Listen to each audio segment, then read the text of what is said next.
Listen, if there was any ifs, ands, or buts, if you should mess with either the vice captain or the captain, whether it's Mina, whether it's Hoshina, the answer is no. No, you should not. My boy's out here drawing. You don't even know what he does. He just unsheaths the blade ever so slightly, and that thing's cut him to 1,000 pieces. If the whole idea of kaiju hunting doesn't work out for him, this man would make a killer chef at a sushi place, man. Boy, it'd be show him the best show out there. But the real star attraction was Mina. She busts out the sniper rifle 10,000 and goes up to, what, 96% power or whatever? We have this giant crab-like, honestly, anyone who's played Mass Effect, anyone who knows what the collectors look like, these things look like collectors, man. And I think that for that reason alone, they became my favorite kaiju design we've seen in the show so far. But the first shot, blasting clean through. Okay, sure, that's not enough. Second shot, blasted clean through. Third shot, just to be safe. She goes up to 4. And it's really interesting because over the course of the episode and by the end, we know that there's like egg sacs, there's regeneration. So basically, if you would leave it alone, it would continue to rebuild itself. And not only that, it also has like the egg sacs. The idea that she was able from such a distance to realize, even if she didn't know the exact fundamentals of how the kaiju was operating, she was under the impression that better safe than sorry minimum. That we can't be too sure this thing's actually going to stay down. Even if there's no vital signs right now, we need to leave it with as little as possible so it won't. I have to assume a single shot from that bad boy cost a mad fortune. Now, when it comes to the concept of kaiju shows, they don't always go into like the money side of things, like how much, you know, the building repairs will cost, the auto insurance industry, all that stuff. But that thing, it packed a mean punch. It took a bit to get ready and to be there. And if it's a faster kaiju, you're not going to really be able to shoot that thing willy-nilly because you're probably going to hit homes or buildings and stuff like that. But this thing was a very stationary kaiju, so it made sense to use it. But it's just like, I mean, this show just impresses me. It's funny, it's action-packed, but what they're doing with Kafka's character, the way they're able to find him in a way to be useful with the intelligence side, is just like, bring on the next episode. Now, of course, I have full live reactions over on Patreon if you want to see my full link of thought to this or any of these wonderful Kaiju Number 8 episodes. It's going to be over there exclusively. So, we do end the episode with a little bit of a... It gives me bad vibes. Now, of course, is Ichikawa gonna die? No. But, the boy to the left or right of him? Maybe. Like, the thing about it is that after last week's episode, I said this. Even if no one dies during this mission, they're gonna hurt us at some point in the show, man. They are raising the death flags. Our vice captain is telling Kafka to not get associated too much outside of just being teammates. Don't be friends because then you're gonna freeze on the battlefield pretty much when someone gets their head cut off. And we have the kaiju who turned into the human who's like blending into the cleanup crew, who's pretty much like, he's salty. He's like, man, I gave them the regeneration core. Why'd they find that? This sucks. Yeah, this is going to be interesting. Now, most likely, our boy's going to have to turn into his kaiju form in order to deal with this section. Because what they're doing a great job with is that Kafka is trying, because here's the thing. Would Vice Captain Hoshina or would Mina want to cut his head off if they learned that he was a kaiju? It's 50-50, but they would probably both be able to be swayed. The rest of the higher-ups, probably not. So I think it's actually a little more touchy than when Eren Yeager was exposed to be a Titan shifter, where yes, everyone did want to kill him, but at least Levi and the Survey Corps could like say, hey, if he gets out of hand, we'll kill him.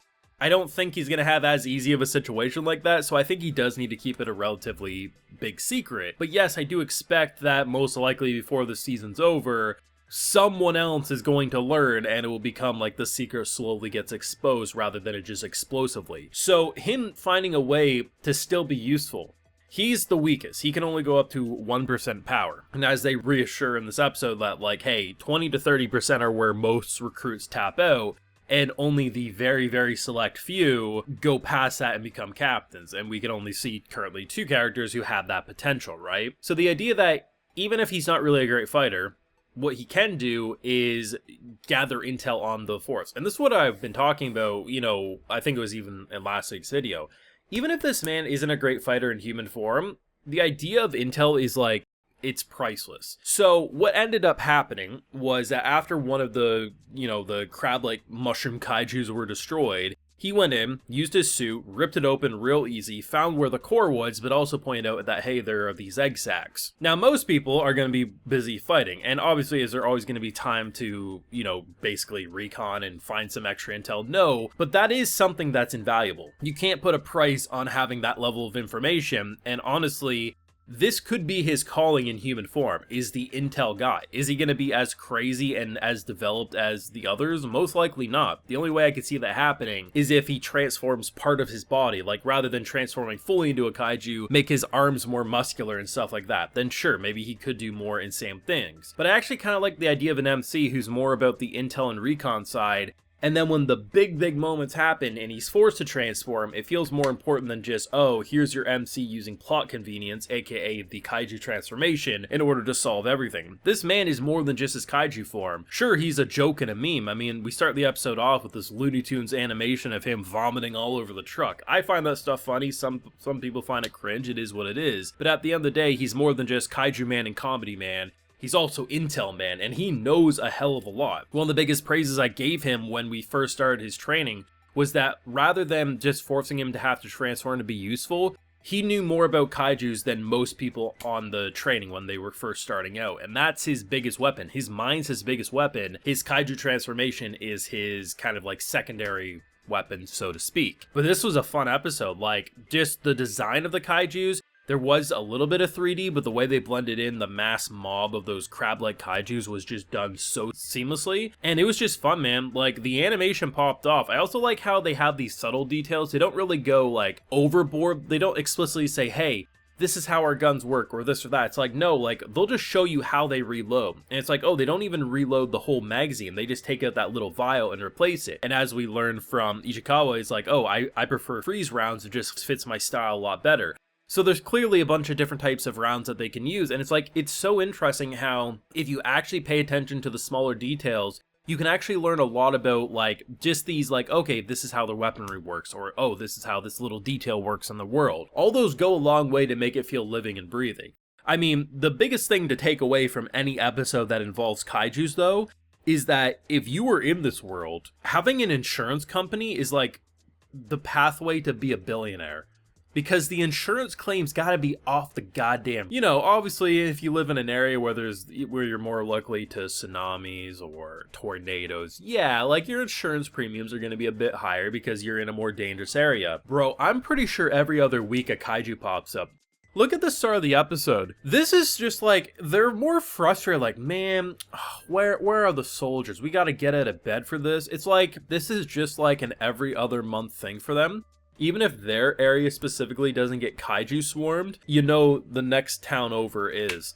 Like, goddamn, man, like, just how you have to get used to this level of disgust popping up in your front yard, and you just know it smells nasty. Honestly, get into the air purifier business, too. I'm sure that would make you a mad profit, too. But just like, I don't know, I'm loving the world. I think it's funny. I think it's badass. Honestly, Hoshino is probably my favorite character. I like the vibe and what he seemingly knows better, boy, or at least is skeptical, but he's just such a badass. Like, honestly, I'm still worried about someone dying sooner rather than later, but damn, this was a great episode. Now, of course, those are my feelings. Let me know what you thought on this week's episode of Kaiju number 8 down below. Be sure to leave a like if you enjoyed, subscribe if you're new around here. Of course, ring that bell so you know if I want to upload more, and like mentioned, got those full live reactions over on Patreon, and hey, while you're over there, I'll also give you a video shout out. So today we got Macvelli, Donald 2, Christopher Stevenson, Matthew, and Shadow Clone Rex. So I appreciate the support, everyone. Please take care and have a good one.